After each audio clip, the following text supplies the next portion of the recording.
We're getting drunk on the Film Rescue Show here today. I'm your Pitchmaster General, Seth. Let's speed run this fucking intro because this is take 2, baby. We're off season, so we can't be good at this shit. Oh, Seth, you son of a bitch. That is the voice of Jesse Fresco. Jesse, thank you so much for your sacrifice in being here.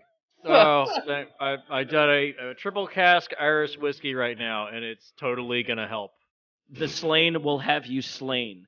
Michael Spielman, resident Flash expert, has joined us for this show. Welcome to the show, Mike. I'm the dark side of this universe, so we just speed runned it faster than DC. Second DC. That's a joke from when we weren't recording, and that those don't even count. And we have a special guest here today, Charles of the band Ninth Realm. You can check them out on Bandcamp, and now you have a cat, so like this is just an upgrade for our second take in all aspects. Charles, welcome to the show. I heard you have a Michael Keaton meme account. Yeah, I'm one of the admins of the unofficial Michael Keaton Academy of Getting Nuts. It started as just a page about that one line, the Let's Get Nuts line. So you can anticipate how many goddamn messages we've gotten about this movie. I bet. Since like trailer 1, it's just people constantly being like, "Oh, could you post this?" And so, which is cool, but man, I still haven't decided how I feel about even that one line, so we'll see. Sure. Maybe that one line that shows up in this movie, you want to get nuts? Yeah. Let's get nuts. It's like, okay, the context is totally different, but okay. Yeah. It's very strange. Listen, if you got Michael Keaton on the day, you're going to do it, right? All right. We're here to talk about The Flash. This is the as Mike put it so well, the final death knells of the DCEU, whether this is the second to last or functional last or whatever. I don't even know if we care about the semantics of this anymore. I don't think anybody cares anymore. Just give me the fucking Superman. For the love of fucking God, just give me a Superman. Right. Well, we got a strike going on right now, so there's nothing happening for a while. Everything's being pushed back. Yeah. I'm almost done with the Marvelous Mrs. Maisel, and every episode makes me more excited to see her Lois Lane. Oh, true. Oh, yeah. I actually am very thankful the guy they cast as Superman is like some unknown person. Yep. There's no baggage to carry. Thank you. Bro, have you seen all the memes about him finally being an American and us having an American Superman again? And it's like, what the fuck is a kilometer? I love it. It's Henry Cavill if you got him off Wish. Right. He literally looks like Henry Cavill's brother. It's like, it's great. Listen, Superman has a type. Let's just very briefly go through our feelings with the DCEU, excuse me. Fresco, I know you have a storied history. Just what are the cliff notes walking into The Flash? How hurt are you on a scale from 1 to 10? How's this? As the middle finger goes in the air. This is how I feel about it. Looks like a 1. I'm very sick of this crap. You know, why can they not get this fucking shit right? What is the problem? Some of the best known characters in like fictional characters in the history of the world, and they can't make a good movie with them. It's not like you have 80 years of content to pull from, guys. Oh, wait, you do. Right. Jesus Christ. Spielman, how about you on the DCEU? I know Blue Beetle has your hopes alight, but after walking out of The Flash and I guess the Shazam 2 before it, I mean, is your inner tube like held together by duct tape at this point? How are you staying afloat? Oh boy, it is. I think the inner tube is gone, and it is just strictly duct tape at this point. You know what it is? It's an inner tube that keeps getting. It's like a Looney Tunes cartoon where their holes keep popping up, and you keep pushing different fingers into holes, and more holes keep popping up. I'm out of fingers. I'm out of fingers and toes at this point, guys. I don't know what else to do. I'm fucking exhausted. I'm exhausted because I know the whole reason for this. So anytime I see Christopher Nolan's Batman trilogy, I say fuck you. So I actually hate that trilogy now because it is kind of his fault that we went down this fucking awful path, because they, instead of just being like, listen, that was lightning in a bottle, let's not try to do that again. Let's stay true to the characters. Let's slowly build, because let's be honest, DC has more iconic heroes than Marvel. Don't care who you are. outside of Spider-Man, it's mainly Batman, Superman, Flash, and Wonder Woman.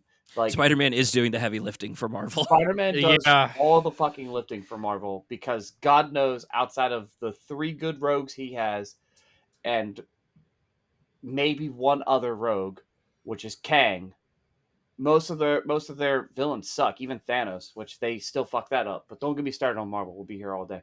Yeah, different product. The DC's over here not doing good villains, not doing randomly shitty villains, or not including villains they should, or taking entire storylines and civil warring it and saying, we're just going to pick out of this what we like. And you can't keep getting away with this. I'm tired. I'm exhausted of this. That sounds like a threat. There's a gun just out of frame. He's either gonna go Jesse, postal. hold your hand up. Hold your hand up to the camera against his head. It just says for finally when DC pisses you off. He's turning this episode into a manifesto. Right, God. It's like that episode of the Eric Andre show. We'll be right back. Charles, how about you? Are there any highlights of the DCEU for you? What's your overall feeling on this journey? I like my wife and I are into comics. She manages a comic book store. We met through conventions. We want this stuff to be good. We want it to be good. Yeah, I feel you. And we're available. Like we're aware of the stories that would make good superhero films. Like they exist. Yeah, they're out there. The 89 movie's my favorite superhero movie. I think the Batman was great, but that's not DCEU. That just exists. Yeah. I think that James Gunn said that's an Elseworld storyline. It's going to be just a trilogy, and then it's done. But most of the DCEU, at best, I went to see them and maybe enjoyed them at the time, and then I never thought about them again. And that's just because they don't give you a lot to think about. They're doing so much of the like trying to emulate Marvel's like front load it with answering shit from another movie and backload it with posing questions that we can answer in a different movie, that they forget to make a fucking movie in the middle. And yeah. The biggest problem with the DC universe as a whole, there was clearly no emotional investment with the characters. Like there's never a moment of people like with the exception of maybe like a couple of moments in the Snyder cut where like Alfred and Wonder Woman are talking about tea, like things like that, where it's like, oh, little bits where it's like people just sitting around talking. Like if more of that was in these movies, I would care. But there's not enough. I think the first Shazam is like the one example I have of like competent movie being done by these people.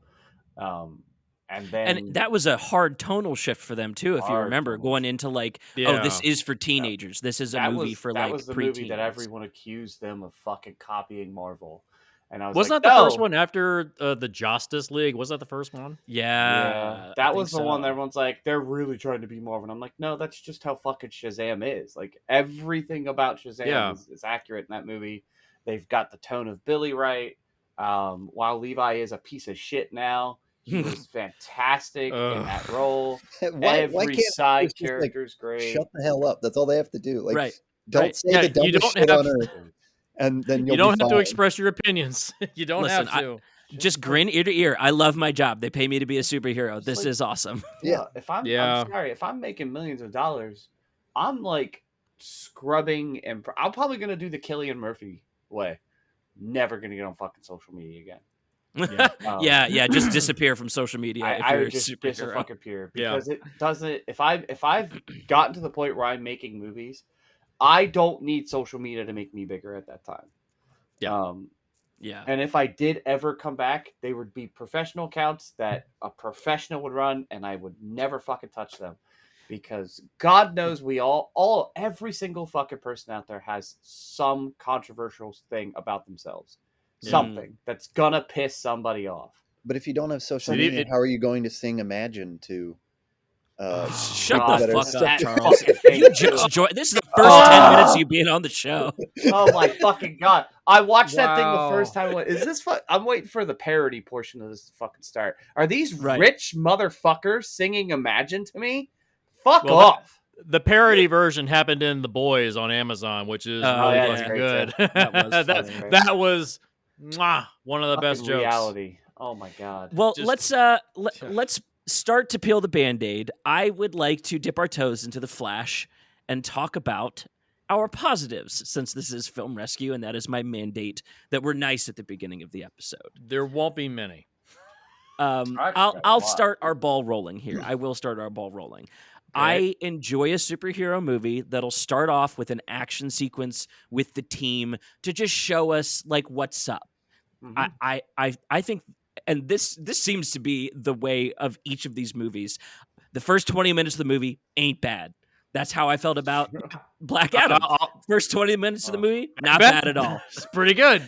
I'm really invested in how Batfleck's Batman is being displayed in that action sequence. Like, that's good Batman shit. I actually really like that Batman shit. Yeah, I did too. Yeah, that's all we get. It was like that one little spoonful that they give us, and it's yummy. All right, now sit down. We're gonna do a fucked up Back to the Future. It wasn't just him, the Batman that he was, and of course Jeremy Irons fucking Alfred. Oh yeah, he's always been a positive. Anytime he's popped up, he is so good in that role. But it was the conversation that Bruce and Barry have about changing things. Yeah. What a poignant, well done dialogue, which doesn't happen often in the DCU, where a conversation that actually was good. And that's another positive for me, is there's a couple of times where there are some really, really good conversations about, life and death, about looking at your life from a different perspective, about dealing with your past, about accepting your future, accepting things, and learning to roll with the punches better. There's so much good dialogue around the theme of Flashpoint, which is, even if you have all this power, you should not do certain things. Like, it's just like the morality of the theme of that was demonstrated at times in this movie. And I can't believe I'm fucking saying this, but damn, they finally got Barry Allen right in the movie. And I actually was very impressed with the muted performance that Ezra gave. While they are a giant psycho piece of shit, the performance that they gave was fantastic. And it was very Barry. And so I do give kudos to there is a lot of pieces of this movie that I'm like, wow, this is a great piece. The problem is I've got 200 pieces of a movie and I can give you 20 pieces that are good. So I've got 10% of a good fucking movie. Mm-hmm. Yep. Sprinkled in there. You know what I mean? Yep. Fresco, how about you? What was your Flash experience? What jumped out as positive to you? I'm stealing the good one. Sasha Kaye, Supergirl. Holy fuck up. No. That one's mine. Holy shit. God damn it. Is she great? I really hope they bring her back. Yeah. God, I really wish it paid off at the end of the movie, but I think she's fantastic. She's gonna be great if they do cast her for Woman of Tomorrow, because they'd be insane not to. Fucking perfect story for her. They'd be insane not to, because this is like her first big role. She was on like soap operas before this, so she's technically an unknown. Like, she's great. She's fantastic. I feel like that has always just ended up working out well when you go for unknowns in these big, like, tentpole things. It allows for your brain to go, oh, this isn't a face I recognize. I can buy into whatever story they're going to execute for me. Yeah, Henry Cavill, for the most part, wasn't unknown when they cast him as Superman. Yeah, he was in things before that, yes, but he wasn't. How dare you? Big. He was in The Count of Monte Cristo. Everyone saw that movie. He was in Stardust for like 5 minutes. We all remember his role in Stardust. There's like half of him in those movies, though. He's like, how dare you? He is literally half that person, because they like really jumped him. They jumped him up with HGH real quick, dude. Oh my god! How dare you say HGH? Throw a growth hormone to your Witcher. Right. But yeah, it's very, very nice that they found the perfect Supergirl. I do hate the fan edits where they gave her the black suit. Please don't do that. I don't need more reminders of the Snyder Cut. I don't. One. That's your first one. Yeah, there's a thing going on where Mike gives me 3 jabs at Zack Snyder. I'll tack this on. So I had to rewatch the Snyder Cut recently for the Men of Steel podcast.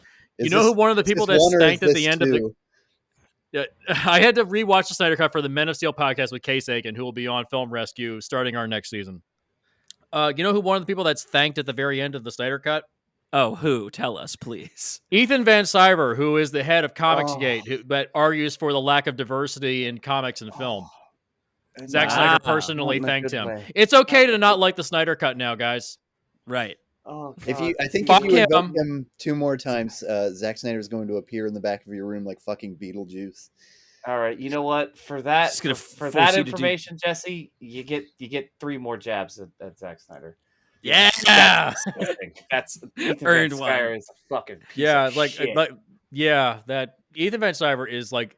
Also, he was doing a comic with a guy named Dave Sims who was in a relationship with a 14-year-old. Gross. Yes.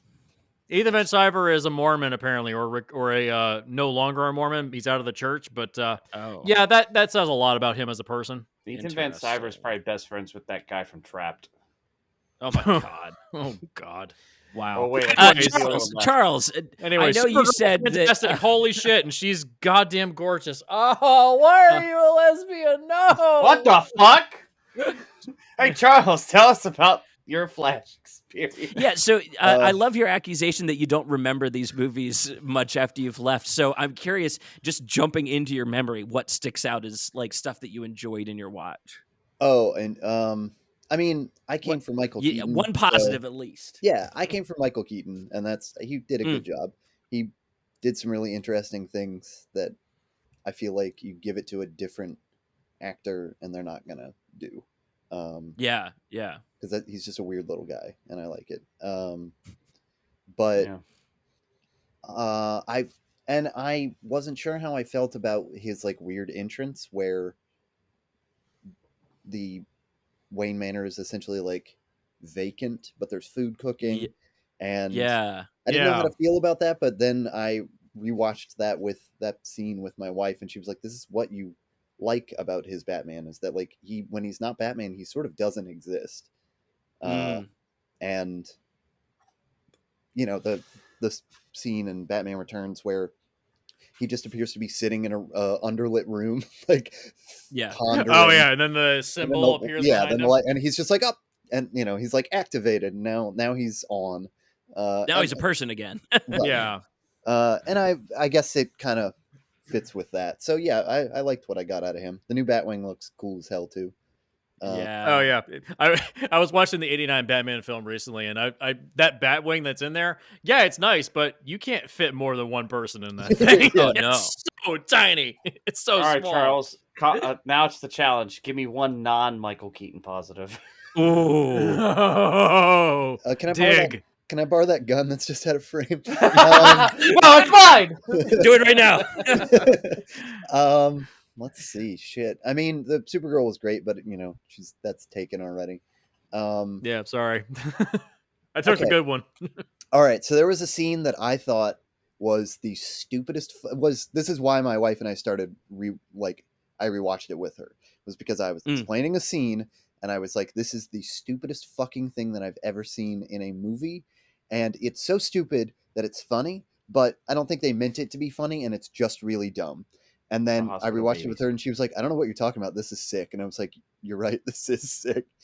Any guess as to what scene that was? The hospital baby scene. The fucking babies.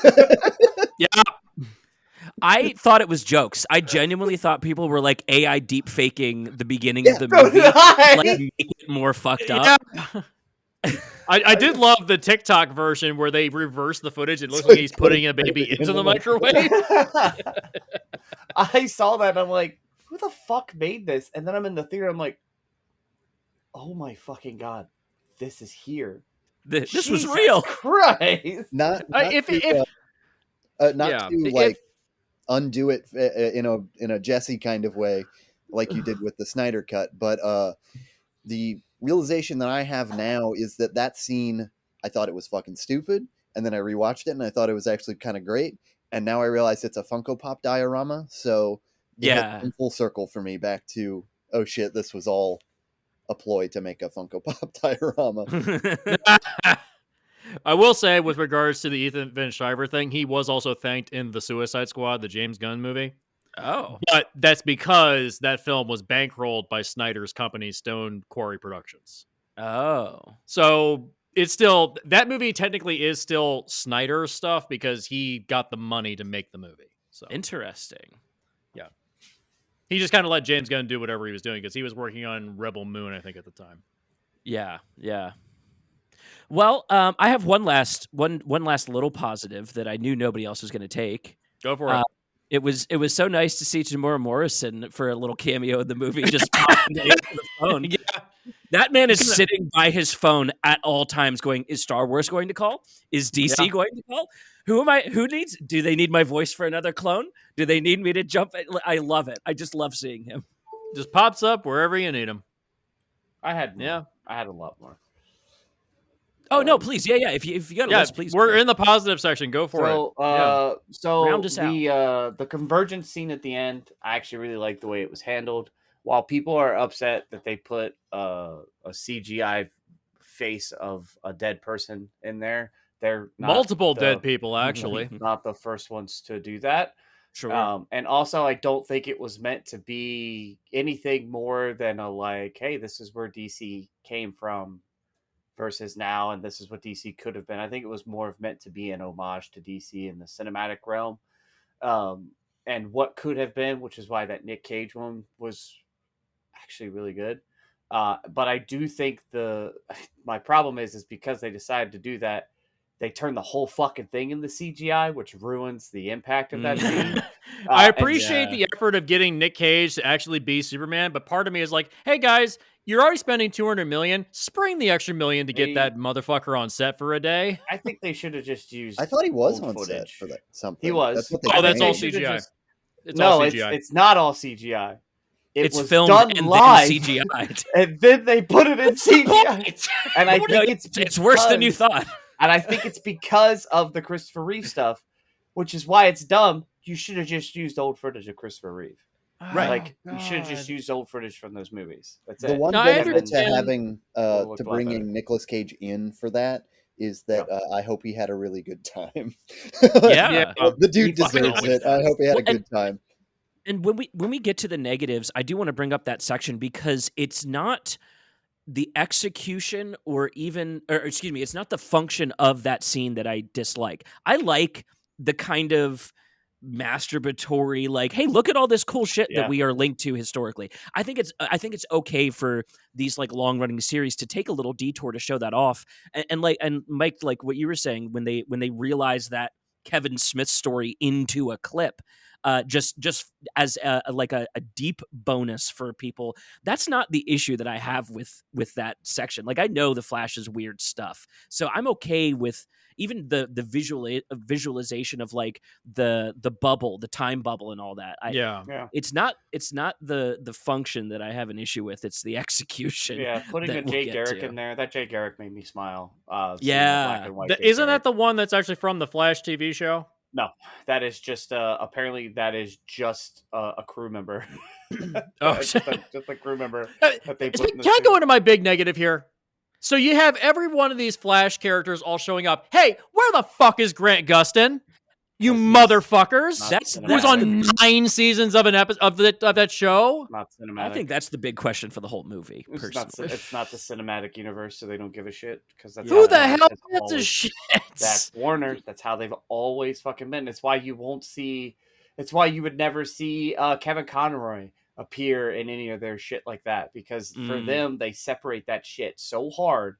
And it's so Kevin Conroy appeared in the CW verse TV show. Yeah, they won't let him into the movies. He was a TV actor in a TV show to them. That's one of DC's. That's why what James Gunn wants to do, which is make it all one thing, is so fucking unheard of for this company, because they've been so scared to fucking have anything communicate with anything. The closest they got was when Ezra's Flash shows up for like a split second at the end of Crisis on Infinite Earths, which they butchered that too. In that Flash TV show, that's the first time I've ever seen them do anything like that, and it's never going to happen again like that. Now they'll just all be together. Also, that Grant, I get that you guys like Grant Gustin as Barry. That show fucking sucks. The show is absolutely. Oh no, I don't disagree. I just love the casting. Every level, and a lot of the stuff that they can't handle is insulting to the Flash. Fuck you! I like that show. It's absolutely fucking horrendous. I know he's not playing Barry. He's basically playing Wally. I get it. No, he's Barry. Grant is a good Barry. Is he? Grant is a Barry. Okay, so let's get this out of the way now. Barry Allen is fucking milk toast. Milk toast. Yeah. He is blonde-haired, blue-eyed milk toast. The guy's fucking boring. Wally West can be, or Wallace West, if it's the Wally that's black, is usually red-haired, brown-eyed, and kind of a smarmy prick because he's a kid. And so he got his powers when he was a kid, so he's a little bit cockier about it. So that's why, and because Wally was written so well, when he takes over because Barry's dead in the comic, it is so great because it's Wally. It's a Miles. It's essentially what they're doing with Miles now, trying to show Miles coming forward. They did that with Wally in the 90s, where they brought Wally up, trying to come out of the shadow of one of their most popular and iconic heroes. And that was a big reason the Justice League TV show pushed for Wally as their Flash instead of Barry. He's a great even though Flash. Canonically Barry's the Still more OG member. My fucking favorite thing ever from that TV show is when Lex Luthor is like hijacking bodies, and he hijacks Wally's body, and he runs into the bathroom. He's like, "I'm gonna figure out who this is." Who the fuck is this guy? He goes, in that perfectly flat voice. He goes, "I have no idea who this is," and I was like, "That's so fucking Wally West. It's not even funny." It reminds me. I was reading the John Byrne run of Man of Steel recently, and there's a moment when they finally connect that Clark Kent is actually Superman, and Lex Luthor's like, "No, absolutely not. that can't be right." I know that's not the guy, even though there's literally evidence pointing to it, but Lex just can't believe that guy is that guy. He can't believe realization. It's the Smallville realization too. The same thing happened there. Yeah. But I mean, back to what Jesse was saying about Jeff Johns fucking things up. Jeff Johns is the reason Barry Allen's alive again. Because I mean, wasn't it he? No, it was Tom King that wrote Heroes in Crisis. Never mind. I was about this is like 2006. A comic book comes out called The Flash Rebirth. The Flash Rebirth. That's right. The one that the Final Crisis set it up. Flash Rebirth actually did it, and from that moment on, they switched it back to being fucking Barry Allen as Flash, and it pissed off a lot of people. While they have had great stories, because it's really hard to fuck up Barry Allen, it's really hard to fuck up the Flash. Looks at the camera to explain to you why the TV show sucks, because again, it's really fucking hard to fuck up the Flash. Mike, you get 3 more positives. Fire them off. quick round. I like the visualization of the Speed Force. I thought that was a really fun way to do it. I like. I knew you were going to like it. They did the colors right. Time. They finally got it a red streak. It's not blue anymore, like you complained the last time. Yes, his lightning is red again. Thank God. And I think that was actually the suit that was making it red, and it's not red. So they still got it wrong anyway. That's another positive I have. They actually made his suit look good. It looks like garbage in the Snyder Cut. And I love the woman who played his mom, and Ron Livingston as his dad was a great substitute for Billy Crudup, who I thought was going to be exquisite from his little scene from I was a little disappointed Crudup wasn't there. It was schedule conflicts with the morning show. Yep. Yeah, and he's so good on the morning show. So good on the morning show. I was like, all right. It's not that he didn't want to come back. It's just that he was just like, I'm unavailable. Sorry, guys. Yeah, Ron Livingston was a great replacement, and his mother, like the moments when he's saying goodbye to his mom at the end, genuinely had tears in my eyes. I was like, this is a really good scene. Why the fuck is this movie still so bad? His mother gave a performance of her fucking lifetime, and so did Ezra in that goodbye scene. Yeah, it is so emotionally raw to see him say goodbye. And, so that's 4 positives. There you go.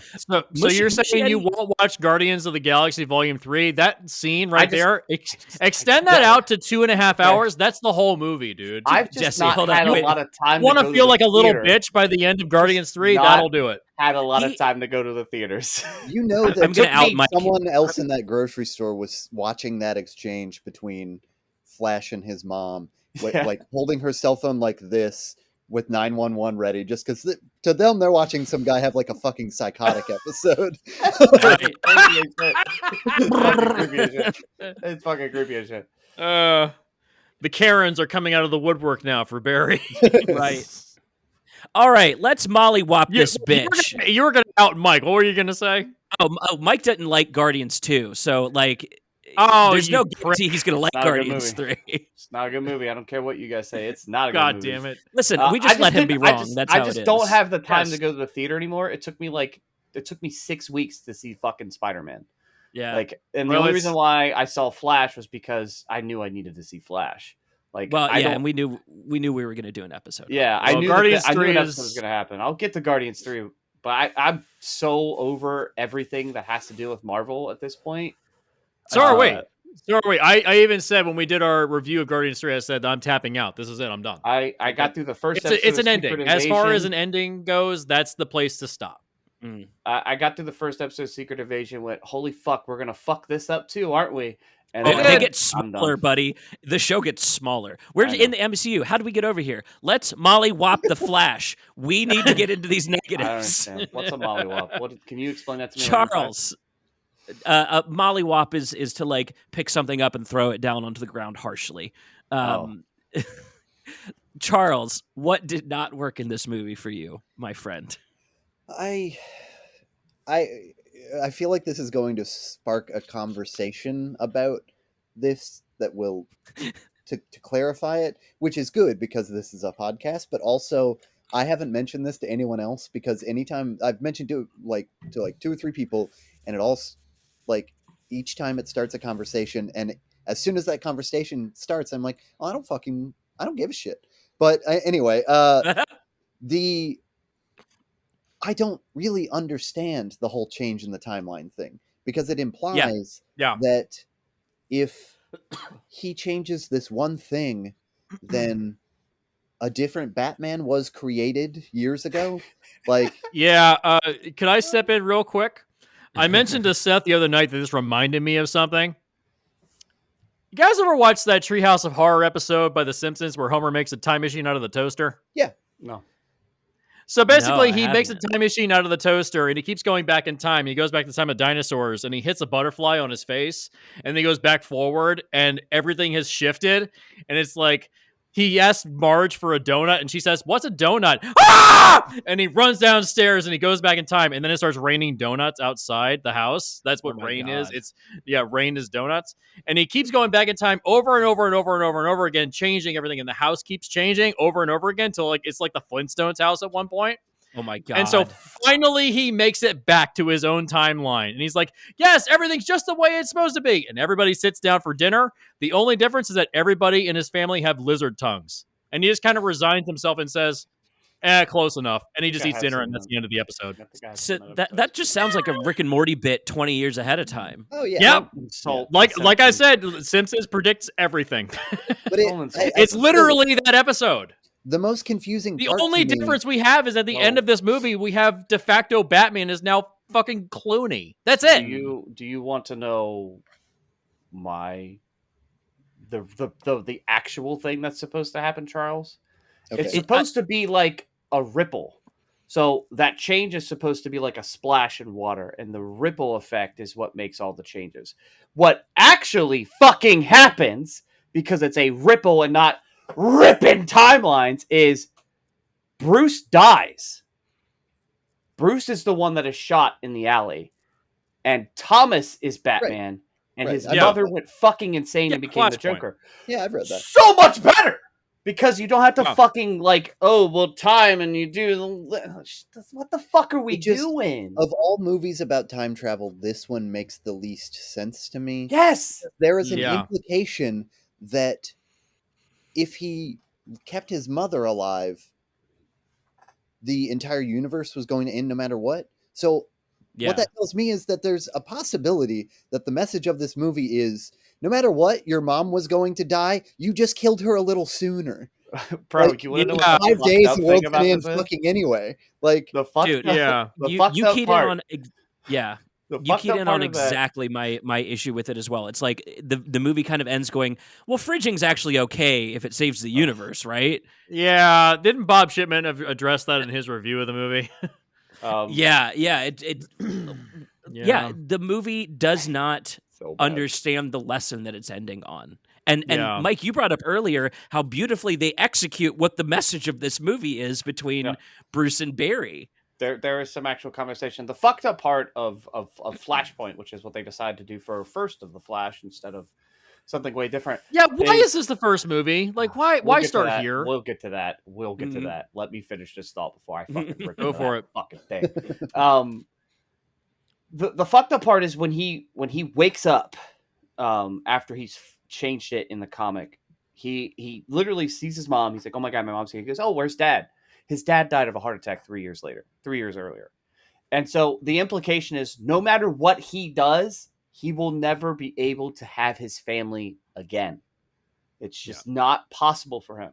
And so at the beginning of Flashpoint, they give you the consequence. One, he doesn't have his powers, which neither the TV show or the fucking movie did.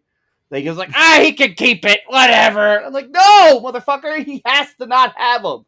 At least this one did at some point say, he lost them or some bullshit. But the implication of what he does is the ripple that he causes by saving a life was so big that the reverberated change knocks everything out of whack. Like, Superman does not land in Smallville, Kansas. He lands in downtown fucking Metropolis and is taken by the government and is trapped underground as an Argus project. Which was parodied in a book called Supreme from Marvel. If you've never read it, it's part of their Max line. Read Supreme. It's really fucking good. There's just a lot of that's why Flashpoint as a comic is so much better, because they're not like, we're not going to explain fucking time travel. Like, the times that he's trapped, like, you don't see what he does to save his mom. None of that. It's just he starts running because it's the anniversary of her death or her birthday. I think it's her birthday. And he just starts running because he's upset.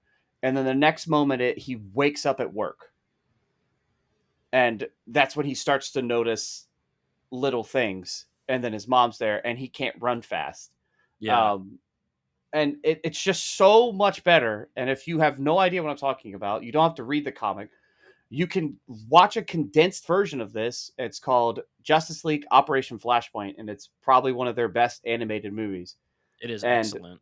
That is or Flashpoint Paradox, not Operation Flashpoint. That's a fucking another movie that I need to watch. Flashpoint Paradox, amazing, focused down version of that comic that doesn't deal with the Green Lantern shit that's going on off-world. It really does focus on Earth and what's going on Earth. So much better. And that's all they had to do to make this movie good.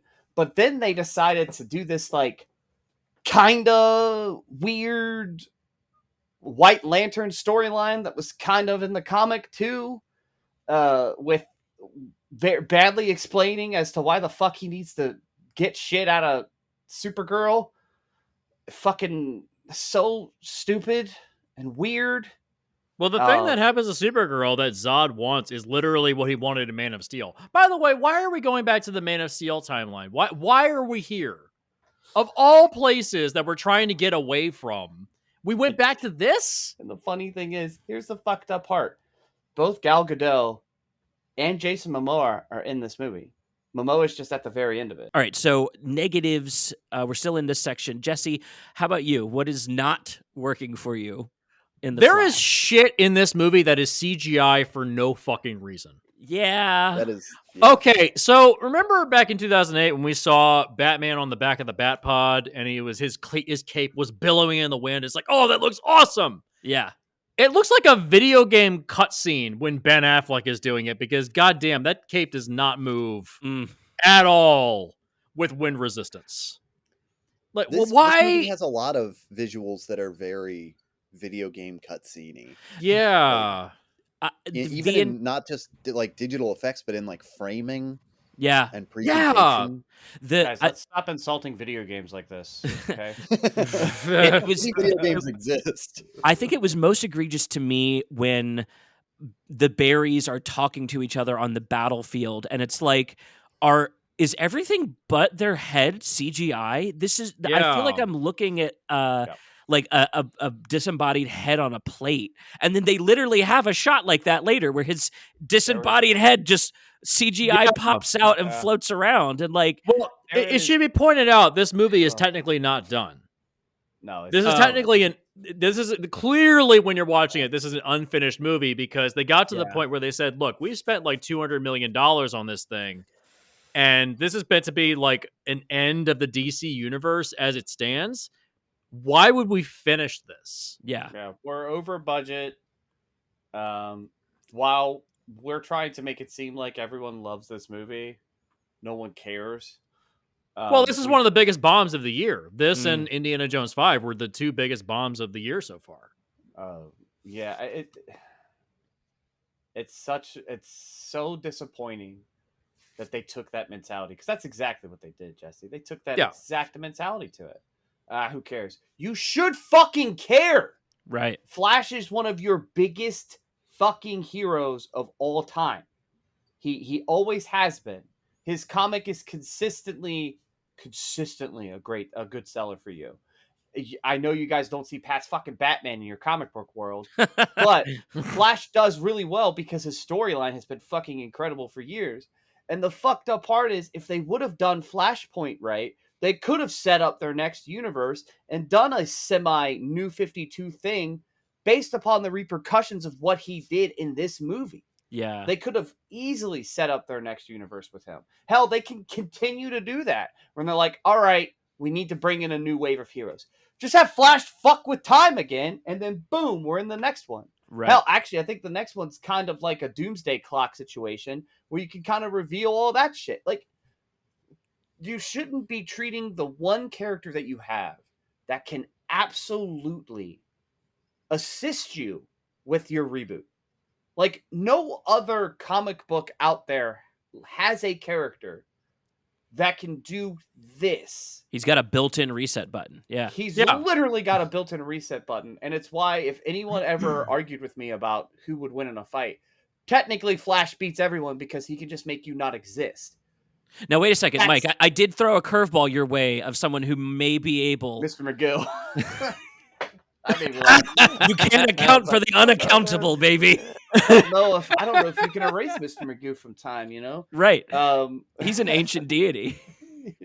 But like, it's so that I'm watching this movie and I'm angry. I was angry because of other factors, but then this movie is not making it any better, and I'm just like, wow, you just. While I was happy to see George Clooney again, because I do have a soft spot for those two fucking movies with him in it. Right. I find them to be one movie. The only Batman we don't get is Val Kilmer, and that's because of obvious reasons, because he has health issues. He is so ham-fistedly funny. And I also love Arnold Schwarzenegger. Right. Well, here's the thing. We were never supposed to have Clooney in this movie. It was originally supposed to end with Keaton and Sasha Calle's character as Supergirl. It was the original ending. What had happened was because Batgirl was canceled, Batgirl was supposed to take place after this, explaining that Batman had gotten back into the game and was back on the street again. So eliminating him from this movie, eliminating Michael Keaton from this universe, basically says, oh, that's it. Keaton's done. But there is a whole other movie. And then after that, we were supposed to get Batman Beyond. That was going to be the next thing after that. What we lost because of David Zaslav and his bullshit.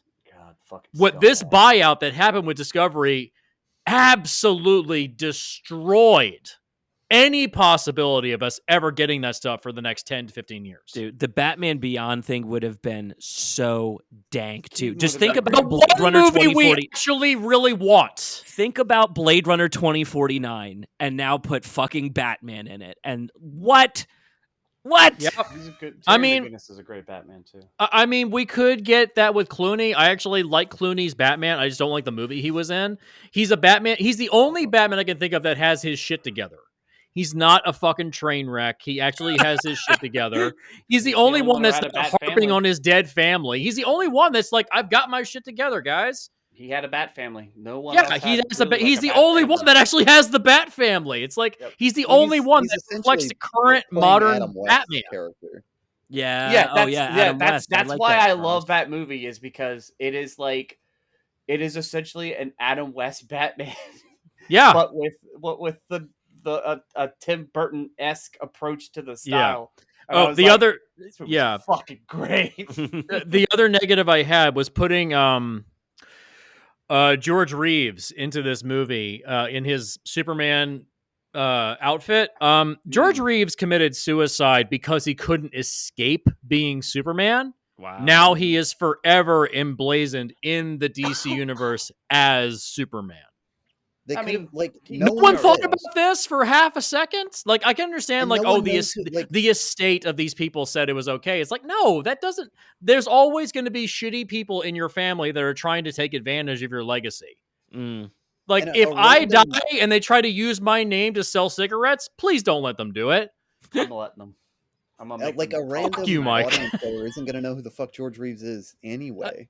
Right. Yeah, And and also, Jesse, it's too fucking late because his goddamn direct family, who knew why he killed himself, allowed him to be the resemblance of him in comic book form. Yeah. So it's too late. Like we're trying to smack the hand of DC. You're talking about 50 Chris years Reeves. after. No, you're talking about Chris No. Reeves. Chris Reeves was okay with it. George No. Reeves didn't want to do it anymore. George's family already fucking did this many years ago. Like not even this. Like comic book fucked him over. For that. So he is always going to be remembered as that. It's too late. Yeah. You played Yeah. Superman. Everyone's going to fucking know who you are. They We're could've still just here talking got about Val Ben Kilmer. Affleck in that costume. He played George Reeves before. That's what Yeah. I wanted. That would have been They great. just had Ben Affleck. That's play George right. Reeves Oh, again. fuck. I'd You're love right. That would have Right, been cool. yeah. I like that. That's fucking brilliant. And I would love that. anybody who wouldn't have got what was happening there would have just instead been like, "Oh, look, Batman is Superman now," and it would have just still functionally worked, even if they wouldn't have I known would the just- context. I would just Well, tell that's- people to go watch that fucking movie because it's Right. brilliant. Well, that's kind of ironic because the way in which Zack Snyder's, here's my second one, the way in which his third episode of Justice League was supposed to end, Superman's kid was going to become the new Batman. Oh, So he's rich and he's powerful. Oh, he's Howard Rourke from The Fountainhead. You know what? gross. None of this shit is in the comics. None of this shit is in the comics. That math ain't So math. he's Batman that can literally fly. Yeah. That- I mean, why wouldn't he clean up Gotham in a night then? That's morally It's- irresponsible of him, It's right? right next door. This is stupid. This is dumb. Just morally Oh. irresponsible. That's That's the dumbest thing. thing. Like, all of this stuff that we're complaining about is back matter from the Snyder stuff. Yeah. It's like we I- can't escape it. It just caused so many problems. I do have a movie specific problem. What's I the have one? one What's the too. one problem? So this movie is obviously very inspired by Back to the Future, like so much so that their name They reference it. They right? reference Yeah. it. It's definitely So- more fucking influenced by Back to the Future than its own goddamn source material.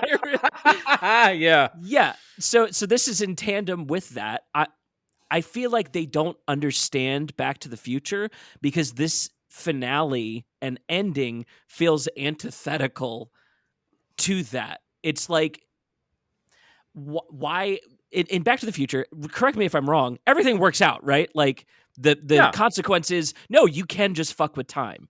It'll be Yeah. weird, And but make you it can for the do it. better. You can Yeah. you can make your life better. Yeah.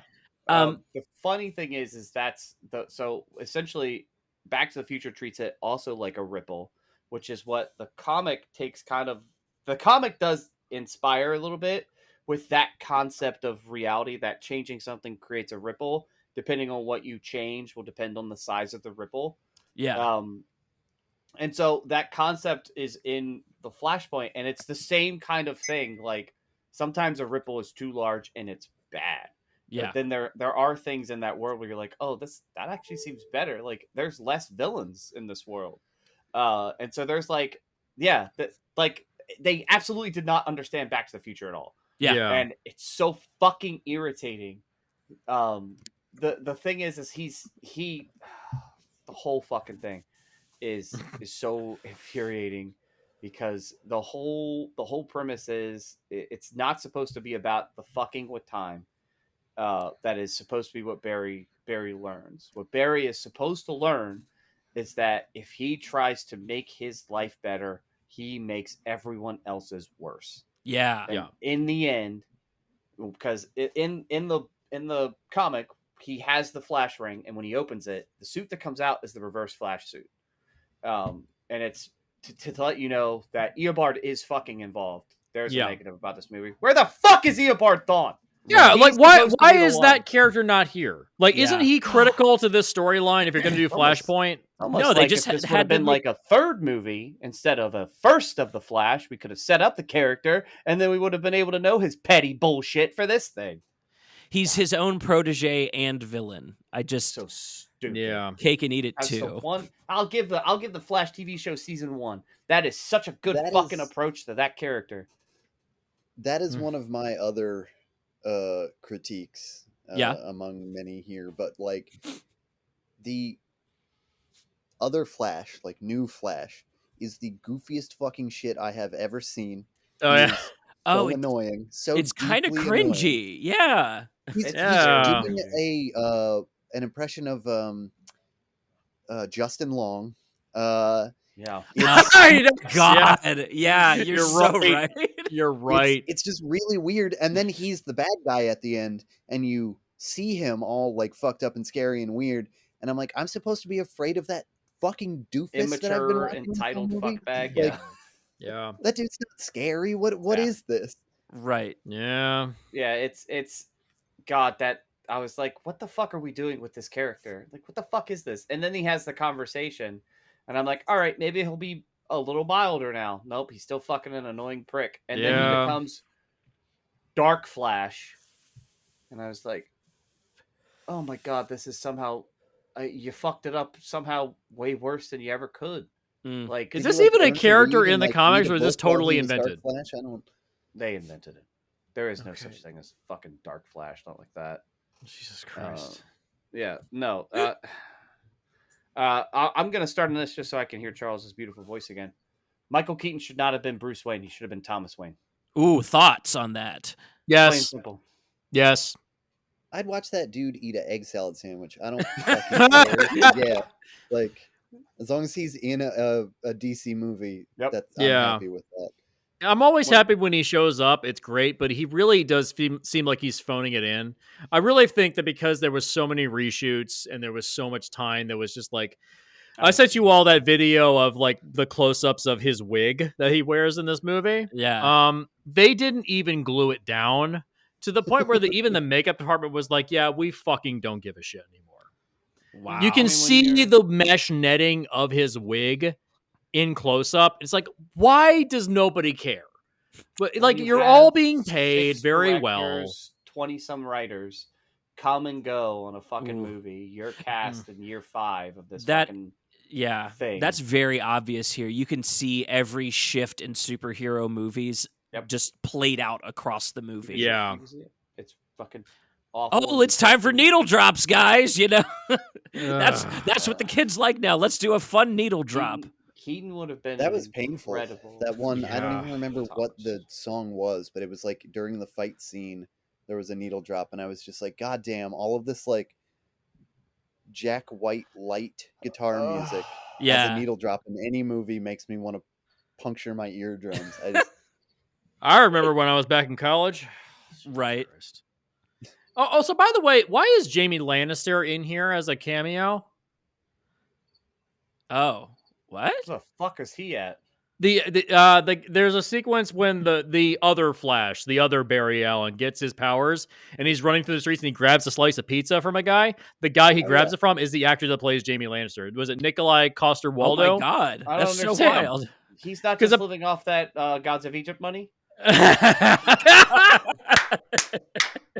So Mike has a thing. Charles, you don't know this. Mike has a thing where like his favorite movie is Gods of Egypt, and he would show it to his employees at his job over and over again to make them go insane. So yeah, Gods of Egypt will probably be on Film Rescue at some point. Why? It's perfect. Why would you rescue it? Yeah, what do you need to rescue? What's the point? Why are we here? Look at all these white people in Egypt. It's just gonna be everyone tricking me to talk bad about Gods of Egypt. Right. All right, Irish whiskey, Mr. Irish whiskey. Give us your last negative before we switch over to a pitch. Okay. So, what is the fucking point of this movie? Oh God, that's rough, buddy. Yeah, like that ultimately is the problem here. Is like if you want to say you want to just wipe away the DC universe, just say, fuck it, we're starting over. You don't have to make an excuse. You don't have to make a $250 million bloated movie just to reset shit. Just say, no, Snyderverse died with the Snyder Cut and just move on. You don't have to make a movie. At a point, I feel like the point of the movie was to, which is fine by me, but, it was to get guys with lower back pain to see their favorite Batman again. Yeah. Do they get enough of that? Like, genuinely, you're the Michael Keaton guy. Is the ticket? I mean, like, no. He did some cool stuff that I liked, but no. Like, once I realized, like, he's going to die during this, and it's not going to be it is hard satisfying. to watch them kill him over and over again after bringing him back as a fun cameo. That's another thing. It's a very weird choice. Why would punishment? Yeah, why would you bring in Michael Keaton Batman and Sasha Calle Supergirl just to have them not show up at the end of the movie? Like, if you want to bring those characters in, you set them up so they show up at the very end. That was the plan.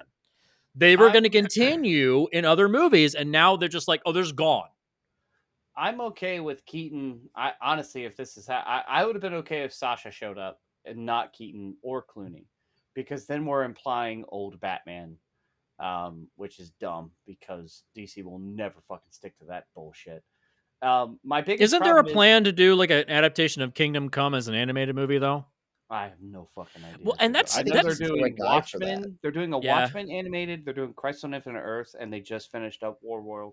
So I know those three, but I don't. What do you do with Watchmen animated? Now what? I don't fucking know. I saw it and I went, why? Crisis will be cool, but I looked at the Watchmen and rolled my fucking eyes. Last time I doubted Watchmen, they gave us that fantastic fucking series. Yeah, so like maybe they got something good. Then it was great. It turns out I needed this all along. Yeah. Turns out Can anyone tell me if the Michael Keaton scene, like the fight scene, where in the Russian facility or whatever, can anyone tell me if that fight was any good? Because I watched a cam and it was so fucking dark that I couldn't see anything. No, it's dark. That's another thing I wanted to point out. Is like I'm really sick of these action movies having like zero lighting on their sets. Stop doing that, please. It's a movie. I want to see what I'm looking at. Please stop doing that. The movie turns to the metal. Go ahead. It's gunmetal gray for about the back half. Yeah. I assume they did that in that scene specifically because they had a 72-year-old man doing an action scene. Right. Why does he move like Ben Affleck's Batman? He's like 70. Yeah, no, he kind of does. He moves like a Winter Soldier. Like he moves. His movements reminded me of how they were doing Black Panther and Captain America in Civil War. Like it's that rubbery CGI man movement thing. This is the perfect posted like that. Well, this is the perfect time. Thomas uses like guns and shit too. Thomas is just like kind of a John Wick Batman sequence in that. We're adding that absolutely. To the pitch. That's why we're adding that to the pitch later. That's for because if you have Keaton as Thomas, then one, you can have that conversation that they have in the comic where he attacks and beats the shit out of Barry. This is Barry, no powers. And Barry's trying to explain where he comes from, and Thomas has this moment where he's like, so you're telling me that if I get you back to your time, then my son will live, knowing full well that he will be dead. Yeah. And he's just like, let's fucking do it. Like, he's just like immediately on board with saving his son. And it just adds a redeeming quality to him as a character. Yeah. Plus, then you can adapt your fighting style to older Batman, because that's what Thomas is. And it makes fucking sense for...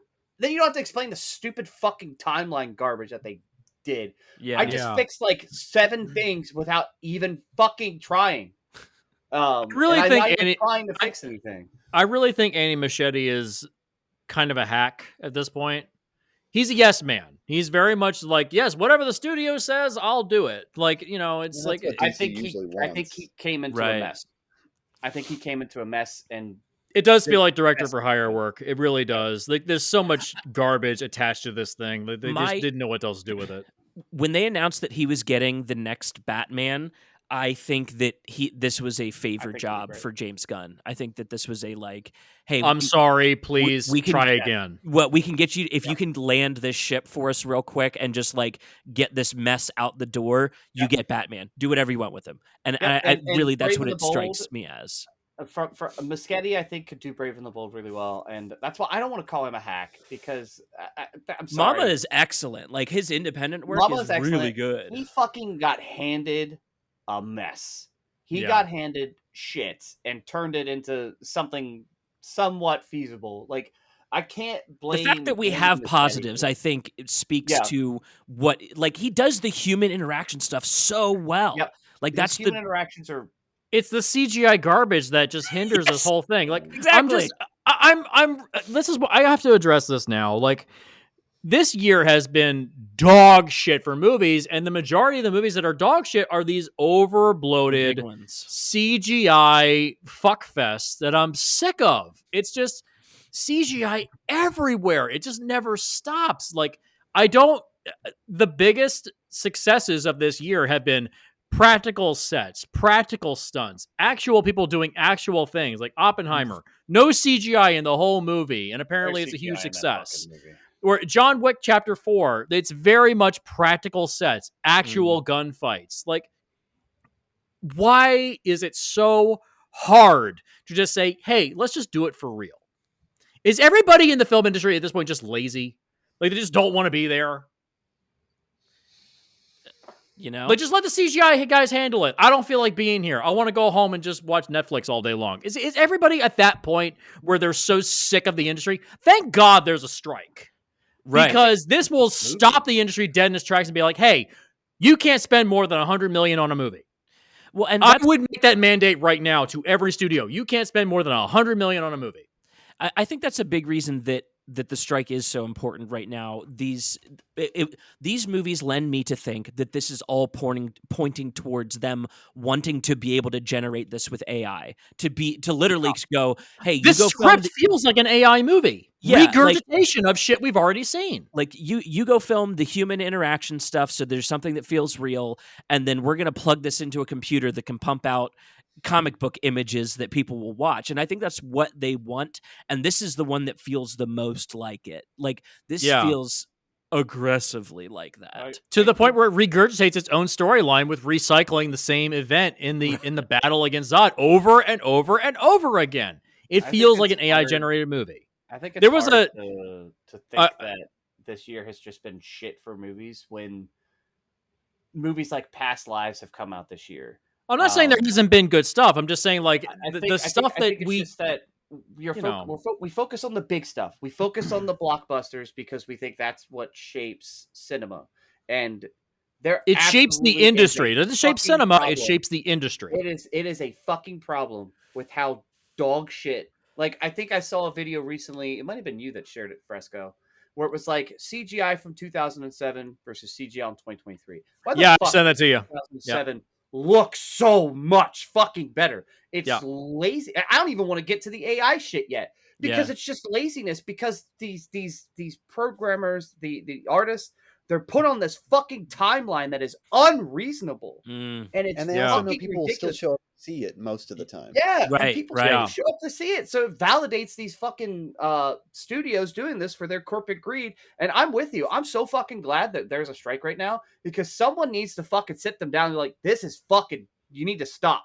Yeah. And so because the only thing that's going to stop that is with this strike going on between the writers and the actors, and they're going to try to pop on their crews so fucking hard. Yeah. And it's going to cause the crews to want to unionize. It's going to cause even more shit to go down. And it's going to really show that no one wants AI garbage. Well, No pretty one fucking soon, wants this shit. the Teamsters are supposed to strike and IATSE is supposed to strike. Oh, That's wow. literally everything. That's everything. it.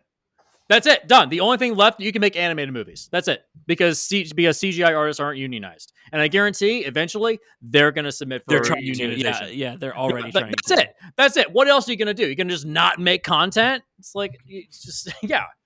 So there was a meme that I shared with you guys. Somebody, that moment when Flash's head pops through the opening of this movie. My Christ, yeah.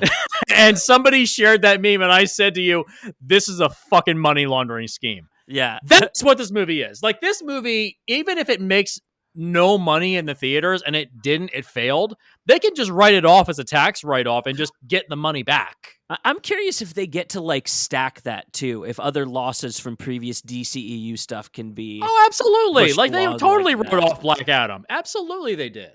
Yeah. And I would've the written math off that they Black use Adam. for this shit is always absurd. I mean, Yep. I was reading from an actor that was talking about like a movie that came out in the 80s, and he said he makes no residuals off of it because every year it somehow loses money.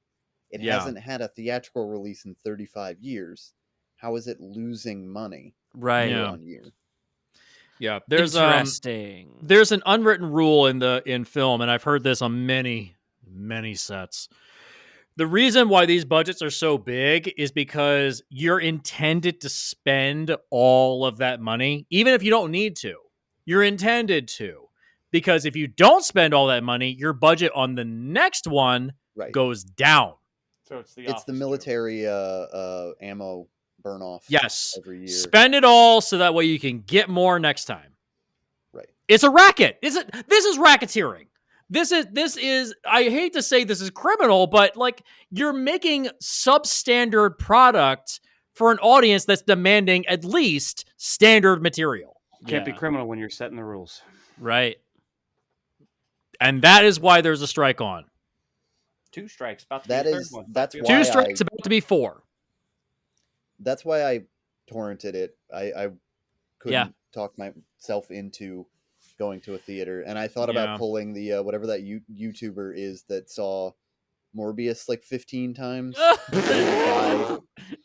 So Because I- he didn't I want to am- support Morbius, he would buy a ticket for a different movie that was starting at the same time, and then just Yeah. walk into Morbius. I'm instead. very- Well, in the opposed- film rescue universe, we've deleted that from the timeline because Jared Leto is a fucking pedophile. So I'm we're very not- opposed to piracy.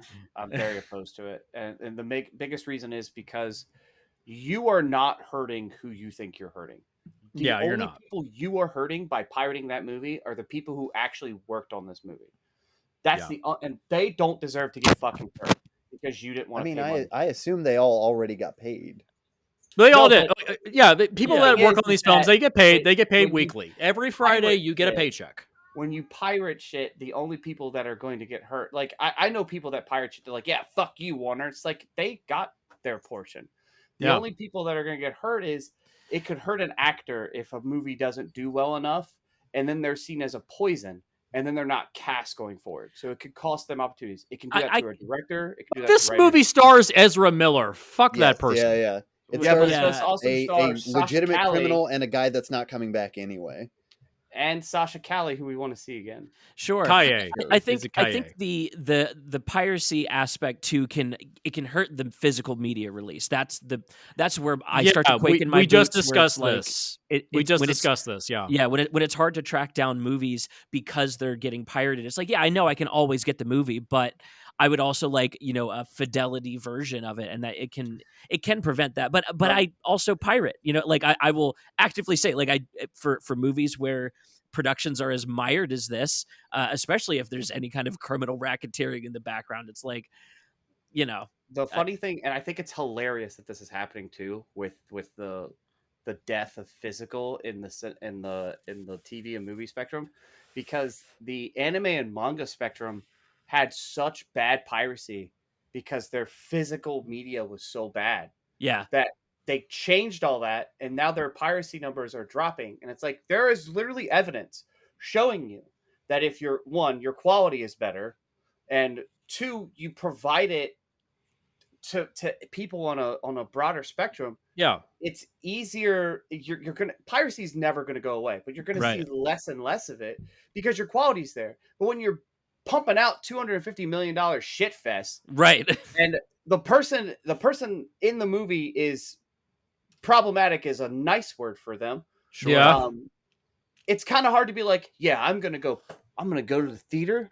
I'm gonna pay $15 for a fucking movie ticket, and I'm gonna go see this movie. Yeah, it's don't want to. it's very similar to the drug war in that if you keep everything illegal, eventually people will find it through illegal means, and it makes society worse. If you legalize everything and make it available for everybody, yeah, look at that, crime goes down. It's so crazy how bad. I hear that's how they made Gotham the safest city in the world. I'm believing Gotham is the safest city in the world. Was but hey, it's what Michael Keaton said. Okay, I'll buy it. Well, Thomas Wayne runs a fucking casino and is technically tied to that universe in the Flashpoint comic. And it's kind of that same logic. Yeah, if you were going to have Michael Keaton in this movie, don't have him move around like Ben Affleck Batman. Have him be like Kingdom Come Batman, where he has like bat drones all over the place, and he's barely ever in the suit. Why is he not outsourcing this shit? He has the money for it. It's because, just like you guys said, it's a fucking money laundering scheme. Right. Like, yeah, plain simple. Well, this is money laundering. This is absolutely money laundering. This movie is not done. This movie is not finished. This movie was being like finalized as it was being kicked out the door. The Adobe Media Encoder was running in the theater. Like we were. It was. Yeah, it was. I mean, what isn't there an NFT thing or a blockchain thing for this thing? That, Oh, whatever. Oh God. It's fucking. This movie is criminal. Disgusts me to no end. And Charles, I was not insulting you for watching it piracy, because this movie is itself a fucking pirate. Like, this movie is so fucking disgustingly bad that I never thought this would come out of my mouth. I think the most morally righteous way to watch it is fucking pirating it. Honestly, it's disgusting that this is happening to my favorite superhero of all time. Yeah, how disheartening is that for you? And that's why I said we should need to do this as an emergency film reel, because I know that this hurt you on a personal level. Because we've already got the list for next season, and The Flash wasn't on there. I was like, fuck it, let's just do it now. Let's get it out of the way. I think a lot of people saw how quiet I was. I was very quiet about this movie. Yeah. When Mike gets quiet, you know things are bad. It hurts. It hurts because as someone who thought that he was going to finally get to see his favorite superhero realized on the big screen, I don't have that at all. This is not Flash. This is not his characters. This is not his world. This is not his building. This is a Batman movie with red and yellow paint on it. It is literally that fucking second suit. That is exactly what this movie is.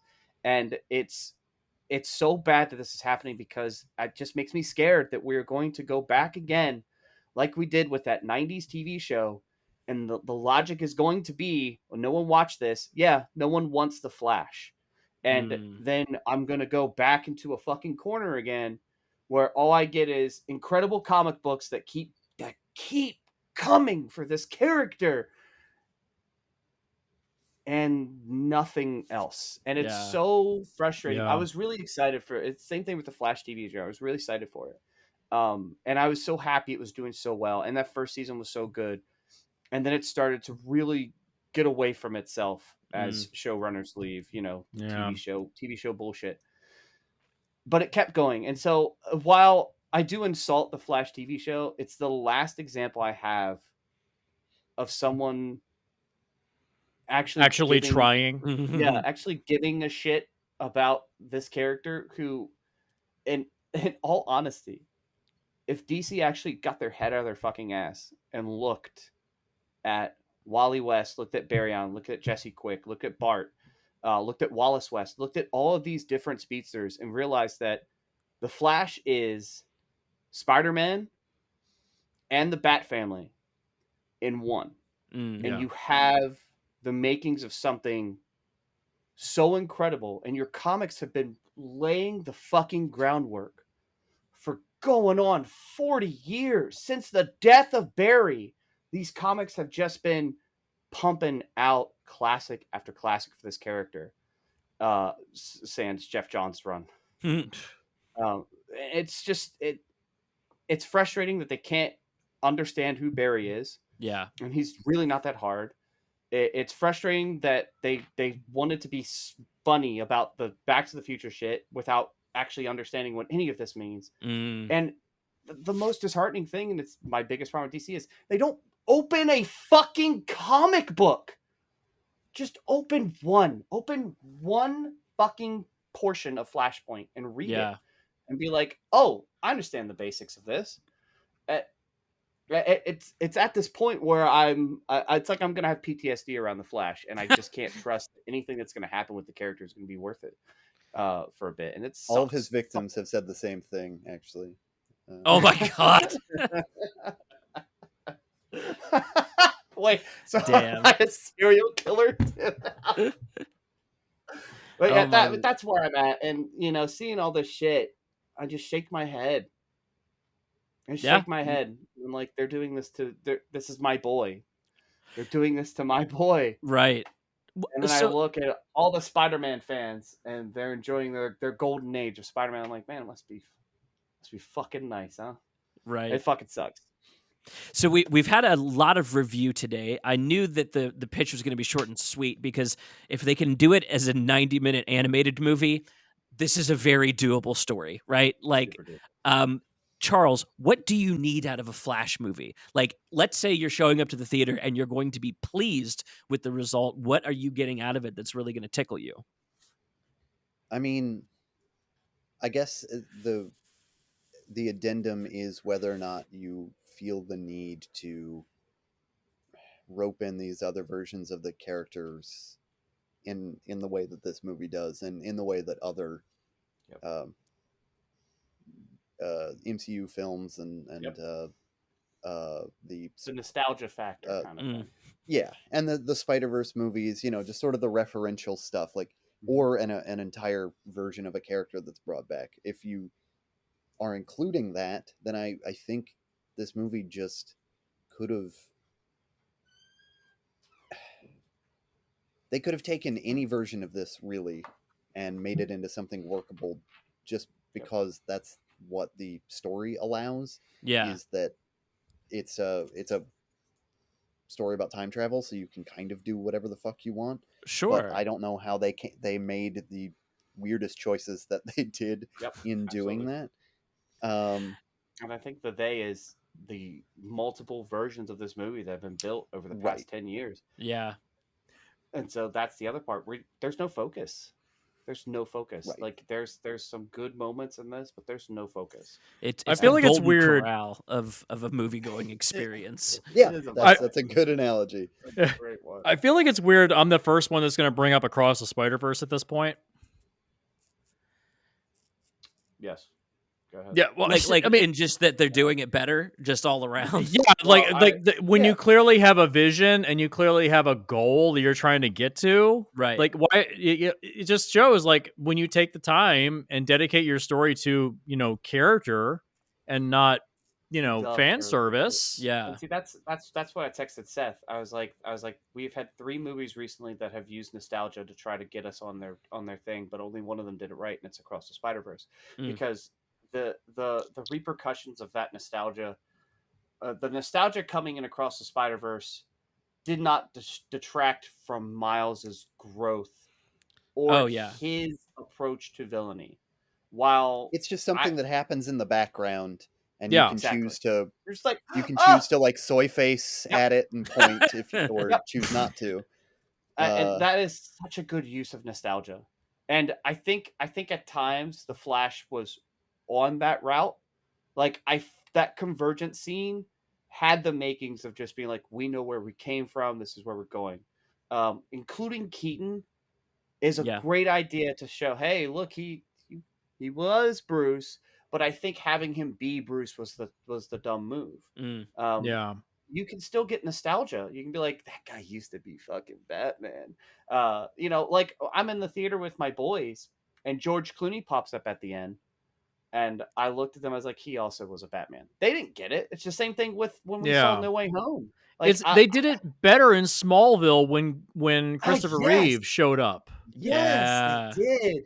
Like, and that was like a loving, like, remember when he was great, but he's still great because, he's there. Like, he was just Margot there. Kidder showed up as well. Yes, it's like, they weren't even playing their characters. They were just there's no love for these characters in this film. That's the biggest problem. Nobody gives a shit. So, Jesse, I was asking, as we're kind of shifting into the end and kind of doing our pitch here, what do you need out of a Flash movie? Like, what is there a sequence that you feel like could punch it up? Is there Charles mentioned that a lot of the elements here are great. It's just the execution that's kind of misled. So what do you need out of a Flash movie to really feel like it's a successful thing? I gotta feel like his actions really have negative consequences, like really deep negative consequences. Because when you really break it down, like what's negative with him shifting time the way that he did? Like Zod still shows up, right? And Supergirl is still there. It's like there's not a lot that's negative. Like he really should have it should have shown up in there was a run of the Batman universe. I think it was like a Nightwing story where like Gotham became a totalitarian police state or something like that. Why wasn't that done? Like show up and like Nazis have taken over or something. Like some out of left field fucked up universe where everything goes completely off the rails. Isn't that what Thomas Wayne's world is kind of like? It's very fucked up. I mean, Aquaman and Wonder Woman are literally warring over the entire planet. I love that too, because that's basically deity wars. That's like Poseidon versus, on top of that, Poseidon versus Athena. Yeah, right. All the other fucking universes. So like this place is just straight fucked. Like the only like bright side was the villains are working together with some of the other here. Like Captain Cold is Citizen Cold. And so like there is like actual good happening because of how fucked up things are. So it's supposed to show you like everything is fucked here, but here's a little bright spot, right? Like, and it's just supposed to be a very minor bright spot. And for $250 million, I genuinely thought walking in they were at least going to make reference to like Aquaman and Wonder Woman being at war or like what that world is like. I really genuinely, I was like, for that price dollar, right? You're gonna and the actors are in the movie. It's not like they're not here. Yeah. I really feel like they really needed work. Yeah. I also I want to point out I did because I had a break yesterday from work. I did throw on Shazam 2 just to see how it was, and I made it halfway through and it got to where the dragon shows up, and I was like, oh, this is the end of the movie. Nope, there's another 15 minutes left, so I turned it off. I was like, I'm not doing this. Yeah. So they set up a third movie at the end of that Shazam movie. Yeah, it's never gonna happen.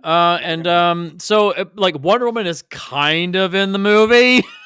yeah, she gets a little talky role at the end. Yeah, Aquaman's but at the very end. I really think if this was their point to reset everything, like recast every actor. Like a new Wonder Woman shows up, a new Superman shows up, and like I've had all right. Cast him though. Who are we throwing? Who's going to be our new Wonder Woman in Aquaman? Who's that wrestler? Rhea Ripley. Ooh, Rhea Ripley is Gal Gadot. Yes, because she's actually big and buff and actually could have presence on screen. Oh my God! I'm sick of Wonder Woman looking tiny. Like everybody in the background of her has like 6-pack abs and muscles. She looks like a stick. I'm sick of it. I love the idea that she would just be throwing Ezra Miller around. That would be so fun. Yeah, just like chuck him around. Like what was she's snoo. Like just that's it.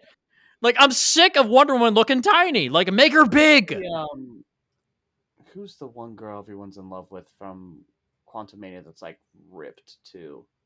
Fuck, she would have probably been good Oh, in that role too. from Everyone what? wants her to play. Everyone wants her to play. Oh yeah, from Lost, God, right? from I Wasp. need to really Also think was in hard to Louis remember Star Wars. Hold Quantumania. on. Who plays the Hold on. She Wasp? also- What is her name? she also Oh, was in- Evangeline Lilly. Yeah. There you go. No, not her. Oh, Don't insult Well, me. she's also, isn't she a Scientologist or a COVID Yeah. denier or something like that? Yeah, Yeah. she's something. No, she's also in season 3 of Mando. Fuck, Are what you- is her name? Mm.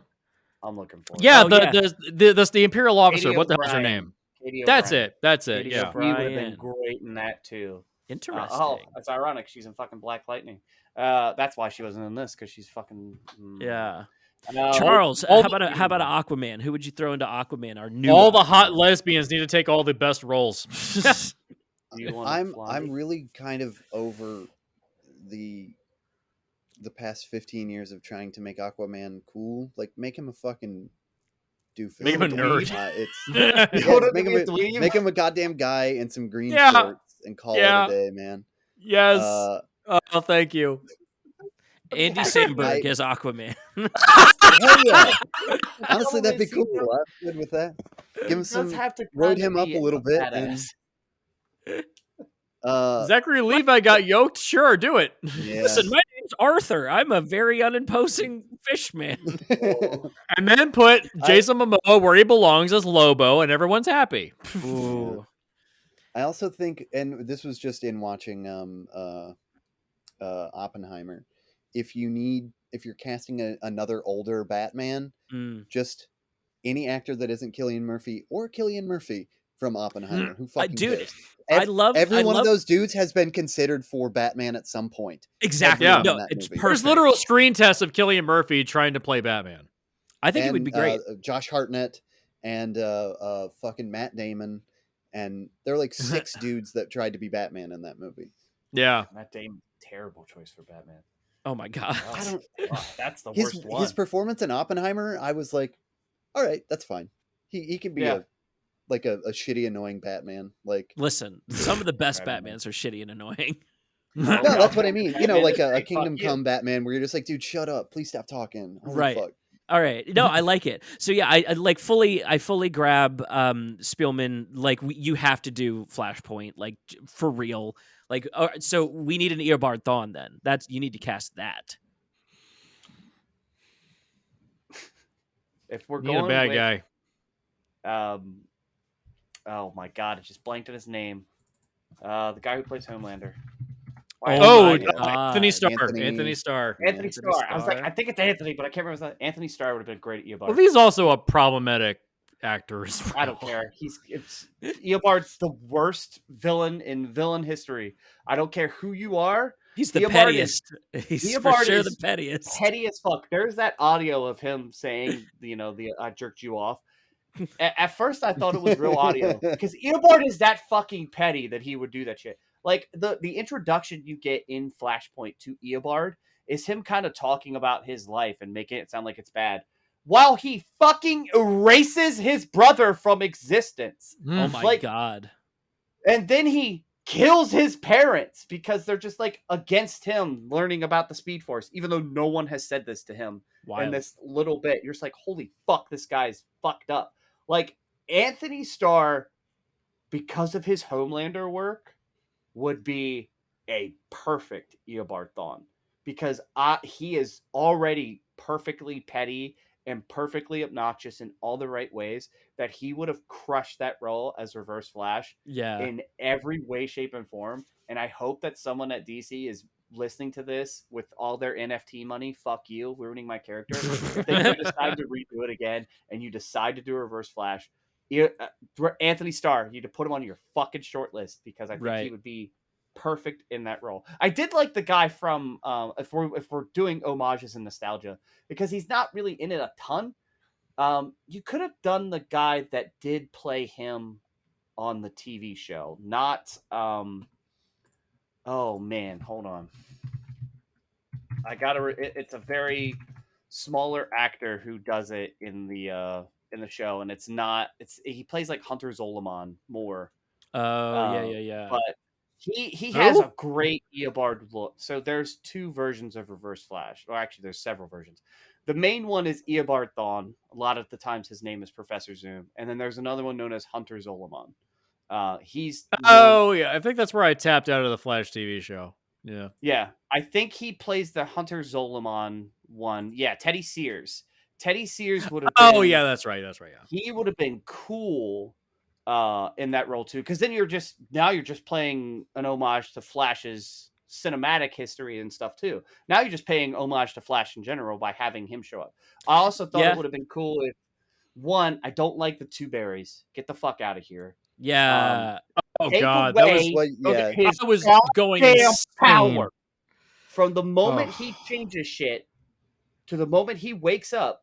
Take away his power. Also, don't fucking show how he saves his mom. Don't do it, because it just sets you up for this bullshit paradox where you have to fucking explain shit. You don't have to. The way that Flashpoint resolves itself is he chases down his past self and touches him. And that touch, because you see it earlier, that touch, Barry makes goes, him stop. oh, makes him stop. It's like he knew, and so he stops. That's it. We're not talking about time. We're not trying to explain anything. Barry goes, oh, I know what I did. I caused a fucking time ripple. Like, that's the conversation is, I changed something which caused a drop, because he's like looking at water when he comes to the realization of what he did. Yeah. And he's like, that's what I fucking did. It would be great for it to explain that like, yeah, you can affect time backwards and forwards. Yes. Because it's like kind of all of its own Mobius strip. Which, you know what's funny? There is a moment in one of the trailers where he's running on the bridge, and you see a sonic boom happen, and it's a circle. And I went, is that them kind of like peeking that they understood? Like, that got me a little excited when I saw that trailer, because I was like, wait, does that mean you understand the ripple part? Yeah. They put it in there all right, buddy. I was like, also, no, you don't. Treatment of the Speed Force, it's weird. It's technically a plane of existence while also being a entity. What also Legion did it better. An energy. So it's like, it's the most weirdest, overpowered thing to ever be. And like, someone once explained it to Barry that it is what it needs to be. And I really like that explanation, because that's exactly what it is. If it needs to be a real place, then it's a real place. If it just needs to be a transfer system, that's what it is. And if it needs to exist personally, then it does. It's like it's the controller of everything at times with the way that it works. And I fucking love that explanation. Yeah, but you saw Legion 3, right? What? Legion season 3, right? Oh, you saw that? No, I didn't finish Legion. So okay. So in season 3 of the Legion, he starts adjusting time. He starts going back in time over and over again. There's creatures that exist between the seconds of time. What are they called, Seth? What are they called? The time? Oh yeah, time demons. Yeah, they literally exist. They only move in freeze frame, so they move like in freeze frame with each second of time. They don't actually move within time. Yeah, they're like the angels in Doctor Who a little bit. Yeah, they only move when you're looking at them. Right. Yeah, he tries to reshape time over and over again. They keep resetting him over like every 5 seconds, so he can't move anywhere. The second Ezra, dumb idea. Get it the fuck out of here and have it just be. I already hate one Ezra Miller. I don't need 2 of them, please. Have Eobard just show up and try to act like he's helping, and just. Then he pulls the fucking rug out from me. If we're doing this as its first, if we're not going to take the fucking time to set him up to do a Rogues Gallery movie with like Captain Cold, which by the way, Wentworth Miller, if we're doing Captain Cold, I'm sorry, he's the perfect Captain Cold. Y'all can shut the fuck up. This is interesting. What's your 5-minute elevator pitch for like if you're not doing this plot of this movie, you're saying this movie's kind of like the end of a trilogy. What's your first Flash movie? Just kind of elevator pitch. The negative is that Snyder Cut technically will exist in this universe because I need it to exist for repercussions of that fight, right? So now Barry's trying to deal with the fact that he did change something pretty bad. And so have him have kind of an existential crisis in dealing with his powers and have that be put into question by dealing with a group that he has called the Rogues. That's all they're called. And it has Mirror Master, Glamour, Heatwave, and Captain Cold. And the cool thing about this group is they have rules. So they don't kill, they only steal from the, like, there's a rule set to this group. And I think having him deal with the fact that he broke his own rule and has this existential issue because he saved the universe, he saved everything, but he broke a rule, and have him dealing with that while also battling a group that refuses to go against those and they're committing acts of villainy. It allows Barry's growth to occur even better, to have him fully understand who he is as a person and what it means to have that power, right? So you kind of satisfy a portion of Flashpoint with him without ever having to do Flashpoint, which is, I need to be in check. What sends him off in Flashpoint is the death of his mother. It still hangs with him, and it hung with him so much because of it was her birthday. And so he's just so in his thoughts that when he starts running, he goes to it. So to him, it just happened. He wasn't really thinking about it. It was just because his mind was so, like, it kind of does this in the movie too. He is just so thinking about her that he just goes to her. Just showing how powerful he is to begin with too. And I think you can still powerful manifesting, you know?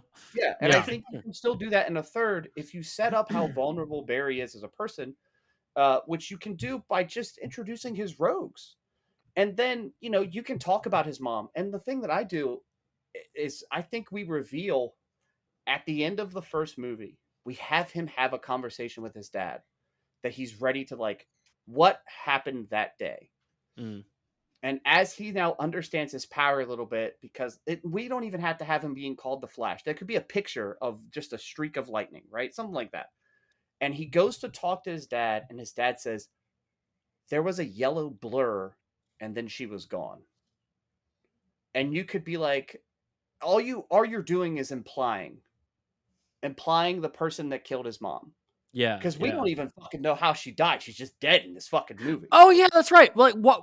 Why did she die in this movie? Exactly. There is no explanation. It's just there. It's just, oh god damn it. So, like, another example. No, that nobody cared. Right. You could have heard the dad say, well, in the TV show does it good, where he's actually picked up and moved by the thing that touched him, and it's a yellow blur. And so you can have him, as he's understanding his power, realize that might be another speedster. So you can kind of have him having this conversation with his dad, understanding that his dad kind of saw the same thing, and then be like, oh. So, and then you can kind of set up that it's a speedster there. And then your second movie is Reverse Flash and dealing with that dude. And then your third movie is, you know, he thwarts him in the second one. Damn. But the third one is Eobard's last ride. And so you build Barry as a character. You bring in villains that work well, because Flash has a really good bevy of villains. I don't even have to do Flashpoint. I can just do the Rogues, Gorilla Grodd, Reverse Flash. That's all. I could do that. And I have a trilogy of movies that excites, shows you good characters without having to do any time travel. Like Jesse said, it's not needed. You don't need to do it. You can, but if you're going to do it stupendously. Yeah. Fucking show how bad Flashpoint is. And then if you have to do it again, hey, spoiler alert, there's another animated movie called Dark Side War, or Apocalypse War. Where at the end of it, they realized that the reason why all this happened was because of Flashpoint, because of what Barry did. And so Barry has to do it again to fix everything. Yeah. And so it's just like, you can always do this. Oh, and by the way, Doomsday Clock, the ending of Doomsday Clock, Dr. Manhattan reveals that the reason why the New 52 existed was because of Barry running back in time to try to fix things, causing a paradox, and he contained it within the 52 universes. It's always Barry's fault. It's always Barry's It's always his fucking fault, you son of a bitch. That's becoming metatext now. It's always Barry's fault in metatext now. It's always it's like the new thanks Obama. It's like just thanks, God Barry. damn it. Thanks, Barry. And at some point you could have Wally West come in. You know, you can have him have his, you know, if we're going further, like, I think the fourth Spider-Man should introduce Miles. And I think the fourth Flash movie. I think that's the plan. Because they're trying to combine the the live action with the animated. Because you give Barry time to grow and be seen as the legend that he is throughout his exploits, and then you introduce a newer one. And hell, if you want, you can fucking then at that point kill Barry. And then, hey, we're just setting up Wally to have to try to come out of the shadow of Barry Allen. Like, it's not fucking hard. That took me 10 minutes to come up with. Yeah. And have Barry's death be the reason the Justice League comes together. Boom, you can boom, have boom. Barry's death be the reason that the Justice League really goes, this guy gave everything for us. We should be doing that. Like, because the one person who takes Barry's death the hardest is the person you shouldn't expect it to be. It's Batman. Yeah. Because this is why I like the conversation between Bruce and Barry in the show, in the movie, is because they are very much so alike. They both had a tragedy that obsessed them and shaped them with who they are. The difference is that Bruce lives in that world and he causes pain with that, while Barry does not want to. He wants to fix it. And because of that, Bruce sees Barry as the person he could never be, and he respects Barry on a level that no one else besides Superman has. Right. And so it's all you're doing is just setting up your world, and you can do that with a good Flash movie. It's really not that hard. Flash is a catalyst for a lot of stuff, and he's also good at being a background guy. He can do it all because he's that good of a character. And when you're that good of a character, you don't need to be up front like Batman has to, and like Superman has to. You can be both. And I totally agree. Frustrating that it just can't be done. I have one question though. Oh, sure. Where is Iris West even needed in the story? If we were setting up multiple movies, I need Iris West. Yeah, I need Iris West to be there. Give her something to do, please. Give her something to do. Maybe but her interactions with him seem really unusual. I'm I'm just bothering you because I'm happy to publicly dig up your trauma. Past, and then the next time you see her, she's like, "Want to go on a date unrelated?" And it's like, "What the fuck? What do you mean?" It's why I love the TV approach to it. I love you didn't look at this guy and think, man, he's got some serious problems. I'm going to avoid him for a while. Yeah, I really love the TV show's approach more, which is that Joe took him in. And so then that's all you have to do is, I haven't seen you since you left. You left me and Joe all alone. Or you left me and Dad all alone. Like, that's all she has to say. And you're like, oh, so we're taking she died and he went to jail. We're taking the Joe West essentially adopted Barry arc of this because he was fucking 6. Yeah. like that's all we had to do. Just have it be that instead of she comes across as kind of scummy. Yeah. It's a weird character. It almost trying feels to dig like up she dirt on knows, him. It's weird. It's like she knows more than she's letting on or something, and I don't know, kind of weird. So frustrating. Well, let's wrap this up. Mikey, I appreciate you being here with all your Flash knowledge. We're just gonna do Flashpoint. That's the film rescue. Just do it right. Just stop fucking it up. Like it really isn't that hard. We don't have to talk about Necron. We don't have to bring in the Green Lanterns. We can strictly focus on what's going on Earth. I do like keeping Supergirl in there. Get Superman out. Sasha Kaya can stay in. I love her staying. Yeah, that's in a fun area. change. You don't have to do exactly the animated thing. Yeah, I like Michael Keaton as Thomas. We could do unknowns for Aquaman or Wonder Woman, or we could have it be them, and then the heart stab when he realizes that they're bad could be even worse if he's like, "Oh my god, these guys are my friends. Oh my god, this is my fucking fault." And then just Eobard fucking with him. You need Eobard, and that's it. Boom. Fucking so much better. And also complete your CGI and don't be a piece of shit. Right, yeah, actually a finished movie this time, pretty please. That's an impossible challenge. Yeah. It's just too high a bar, right? Less than $100 million finished movie, please. Because I look at this movie and I'm just like, why does this movie look so just unfinished? How do you spend this much money and the movie's not done? I could do that for another negative I had. I hate the look of when Barry is running. I hate it. That's because Ezra doesn't know how to run. Well, he's like this kind of like. Bleh, Yeah, he does. He's been getting away from the cops just, for how long? Yeah. Right. but it's not just that. It's also like his legs don't move in speed with how he moves. Like the scene where he tries to do it in the hallway and his powers aren't working was the like, oh wow, this is just what it looks like. Oh, interesting choice. Yeah, just they did it better in the Flash TV show, which has like no budget. How does the TV show look better, guys? They did it better in the first 3 seasons, and then they started using a treadmill and a green screen, and everything looked real fucking awkward. Yeah, it got kind of cheap. Well, let's. I'm trying to wrap this episode up, Mikey. I'm sorry to cut you off. I know you could talk about the Flash for like 3 hours, but we got to wrap this show up. Charles, thank you so much for being here. Really appreciate your Keaton insight. It's more just like drooling admiration than insight, but if you ever need a good meme, you know where to go now. Right, exactly. Jesse, thank you so much for being here. Of course. I still have one more punch I need to throw at Zack Snyder. Yeah, get it in. This will be the outro. This film has no influence from Zack Snyder. None. Zero. His production company, Stone Quarry Productions, did not finance it. He had no producer credit on this film at all. And I would say maybe he probably should have, because at least he could have guided this thing to actually having some kind of a conclusion to it. Oh my god! As opposed to just. Oh my god! We got to wrap now. He just gave him a compliment. I was thinking about this. I was thinking about this today. I was like, because they're still trying to get that Gears of War movie off the grounds. You know who I think would be a good director for Gears of War? Zack Snyder. Who's the guy who directed Gods of Egypt?